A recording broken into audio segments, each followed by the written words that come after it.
Chelsea have one massive problem, and until they fix it, they're not winning no Premier League. No Premier League, I guarantee it. Welcome to the Kavkas View, and today's video is an insightful one, an interesting one. It's one that I'm very passionate about, and it's Chelsea's Achilles heel that will prevent them from winning the Premier League. Look, winning the Champions League is winning one-off ties here and there. It includes a lot of element of luck. It includes excellent tactical manager prowess. And finally, just things to go on the day. Winning the Premier League is different. To win a Premier League, you need to be the best team by a country mile on a consistent basis. Chelsea lack creativity. And I'm going to explain to you why this creativity is really abundant and no one wants to accept it. And when Lukaku's goals dry eventually, we're in big trouble. Let's get into it. Before we get started, two more stories are getting covered on this video at the end. We're going to discuss, is Edouard Mendy world class? Because that's been a topic of discussion throughout the season and maybe the whole year. 2021, that's been on everyone's lips.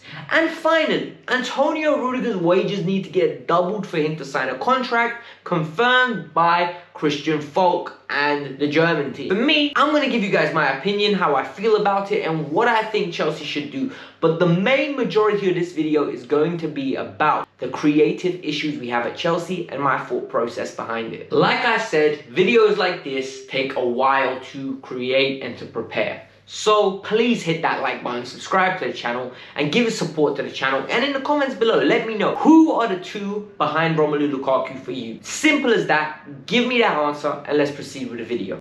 Chelsea are currently sitting on top of the league. Everyone is happy. Everyone's saying we're going to win the league. I'm one of those people. I think we are going to win the league, but I think we're going to win it because we're going to solve this problem. I think the pieces are in the squad, in my opinion. I think the elements are in the squad to fix this creativity issue. It's just we have to go into two different directions, which we'll cover later. What is the issue you're all asking for? Well, the issue is we're getting Lukaku dependencia. Lukaku has got 4 goals in 4 games for Chelsea so far, right? And ever since Lukaku has come in, I've been keeping an eye on something very interesting. How good are the two players behind him productive? Ability-wise, they are fantastic, but we need their productivity to increase. Sadly, in 4 games, there's been 1 assist and 1 goal. That's not good enough. 1 assist and 1 goal, we're not winning no Premier League if we're not getting creativity from those two behind. We're going to start looking at the players individually, starting with Mason Mount. Mason Mount is a fantastic player off the field, on the field. He is phenomenal. His ability to close down and have a great press and trigger the press for the team is second to none. His ability to disrupt play, second to none. His ability to be a consistent performer. Of 7 out of 10, he's like the Azpilicueta of centre attacking midfield. Consistent, reliable. The only problem with him is his final ball and his final end product. Mount has played ridiculous amount of games for Chelsea ever since he's become through with Frank Lampard, and my criticism has always been break that final pass hurdle. He always overthinks, he doesn't release when it's the right time, and it's impacting his world-class status. Potentially, he could be world-class one day when he fixes that. He currently has 1 assist. That's not good enough this year. You look at Kai Havertz now. You lot think I'm going to let Kai Havertz get away with it. Kai Havertz is my favourite player in this Chelsea team, but Kai Havertz has not been performing nowhere near up to scratch. Yes, Kai Havertz isn't the type of player that will be directly creating and assisting, but he needs to get in on the act of goal scoring, because when you cost that much money, I need productivity. Kai Havertz, since Romelu Lukaku has come in, has got 1 goal. 1 goal. And that goal came against Liverpool with that header. Other than that, Kai Havertz has not been productive, and one of him or Mason Mount, considering in my opinion they're going to be the 2 starters, needs to hit 10-10 in the league. 10 goals, 10 assists. It's not working out. Rom and Kai need to get 40 goals between them. If they do that, Premier League title could be a reality. A lot of you are going to disagree with me. The player I'm most disappointed in is Hakim Ziyech. Technically, phenomenal. Attributes that are perfect to be a sole creator in any team. A player that is marvelous, is a wizard on the ball. Yet, at his old age of 28 years old, coming into his prime, and I know people are going to say, he needs to settle into the league. His decision making is terrible. It's preposterous. Not every ball has to be the jackpot ball, and it's not every day you need to be the guy that has to be the Bruno Fernandes of the team. Sometimes the easier decision is better. His decision making for a 28-year-old is terrible. And this is the issue between Ziyech, Kai, and Mount. We have had 1 goal and 1 assist since Romelu Lukaku's come in. 2 games now where we've been not feeding the beast up top.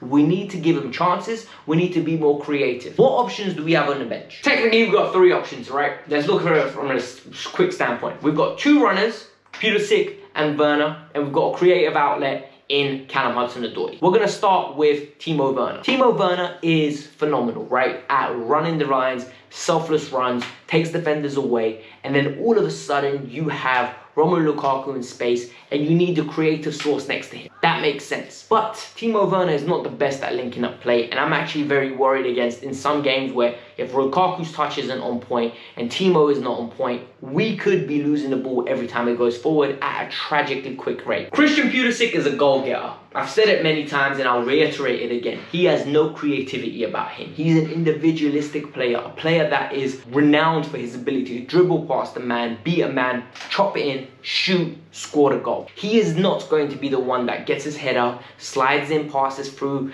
He can do that, but not on a consistent basis, and he's not reliable enough to do it. He's another one like Timo Werner, where I think numbers in productivity, he needs to be on the end of things, like Kai Havertz. He needs to be on the end of stuff. When crosses come in, Pulisic will be there. The problem is, we're lacking that kind of potential. I think the only player we have in this current squad, apart from Mason Mount, who is creative, is Callum Hudson-Odoi, and that's worrying. And why is that worrying? Callum is young. There is no way we should be putting Callum into the team right now and depending on him 38 games. It's not right, it's not fair, and we're not going to win a league title like that. I'm telling you now, as much as I rate Callum Hudson-Odoi, asking for us to depend on Callum Hudson-Odoi to give us numbers is not going to work. His ability to beat a man off a dribble, his ability to slide a ball through, his ability to engineer something like a chip over the top, he has got all the technical prowess to do that. But it's evident Thomas Tuchel doesn't trust him. It's evident that he's not going to get this opportunity. And it's evident his long-term future most probably is not at Chelsea Football Club. So what are the solutions? Here are my solutions. Change the formation. And the reason I'm saying you change the formation is because the wing-backs aren't creative enough. Our 2 attacking players are left isolated consistently. You're going to all of a sudden have a Pulisic or a Mount, Havertz or someone, and they're isolated, and they receive the ball in super tight areas where everything's congested and they get suffocated. So the wing backs have all the space, but they're not good enough to be a man, take advantage of the space. Reece James, very good player, but he's not a good wing back. He is not a good wing back. He's a right back and a right centre back. He is fantastic at doing that. A standing cross, he's unbelievable on. Whipping it in when he's taking a man on and beating him, he's not athletic enough to do that in my opinion. Marcus Alonso, don't get me started on him. He is not good enough. Ben Chilwell as well. I think he goes into the same category as Reece James, but I think Reece is a better player than him. Azpilicueta's legs are gone. It's unreasonable to ask for that. The short-term solution is change the formation. Get a few more attacking bodies in the final third. Maybe that could create something. Maybe go with a Kai Havertz in the 10, Pulisic on the left, Callum Hudson-Odoi on the right, maybe Callum on the right, and Timo Werner on the right. Something that could work, right? Just change it up. Get Rom up top, 3 attacking players behind him, and all of a sudden you have something special going on. But I don't see that happening. So the reality is we need to break it down to this. Rom's the number 1, and all of a sudden what have we got? We're going to have to go either. I think you need a creative source and you need a direct. When I say this, I mean the direct source needs to be one of the one and only Christian Pulisic, Kai Havertz, or Timo Werner. It needs to be one of those 3. On the other side, it needs to be simply this: Hakim, Mount, or Cho. It has to be one of those 3. You need to rotate till you find something that works for one of those parties. Too much rotation is bad, but at this moment in time, the solution has to be inside before we look out.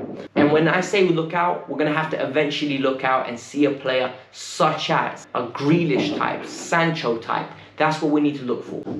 Now that that's over, make sure you hit the like button and subscribe to the channel, because that did take a long time to plan and organize. But otherwise, let's talk about Rudiger. Does Rudiger deserve to have his wages doubled at his age at this moment in time?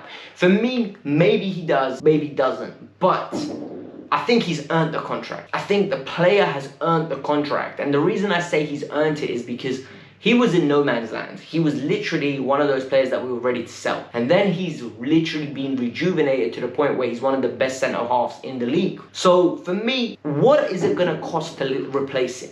40, 50 million. What are we offering him? 200k a week. The player we bring in is going to have to cost 200k a week. So why don't we just keep the player that we know is good enough for the job? It's a simple decision for me. I think you keep him unless he's asking for something crazy higher than 200k, which I don't think he is. I think the right decision is to keep him. But I don't know if the player wants to stay. But like I said, the final topic is Edouard Mendy world class. 100% Edouard Mendy is world class. If Edouard Mendy is not world class, then who is? Edouard Mendy is a fantastic shot stopper. He's a fantastic distributor of the ball. When I say distributor, I don't mean with his feet, I mean his throwing. His range is unreal. He starts off attacks quickly. His throws are reliable. And most importantly, Edouard Mendy is a quick points collector. The guy jumps in the air, collects the ball, and then seals the points. Do you know how nice it is when crosses come in from corner kicks late in the game and all of a sudden your keeper comes out, rises like a salmon, brings the ball in, drops on the floor, and you trust him. None of this punching nonsense. Edouard Mendy is top class. There's nobody in the league, in my opinion, at this current form, better than Edouard Mendy. His clean sheets record, reiterate, 50 games, 29 clean sheets for Chelsea F.C. Respect the man. This is the European goalkeeper of the year. Respect him, put some pride on him, and most importantly, back the beef, because a lot of people are talking nonsense. Alisson, Edison, Oblak, someone even said Lloris. Please, man, behave yourself. He is world class, and for me, no one can tell me otherwise. By the way, guys, hit the like button, subscribe to the channel, and yeah, see you guys later on Thursday, I think. I'm going to post it Thursday. We'll talk about the upcoming game, and we'll discuss what's up. Peace out, man. Bye.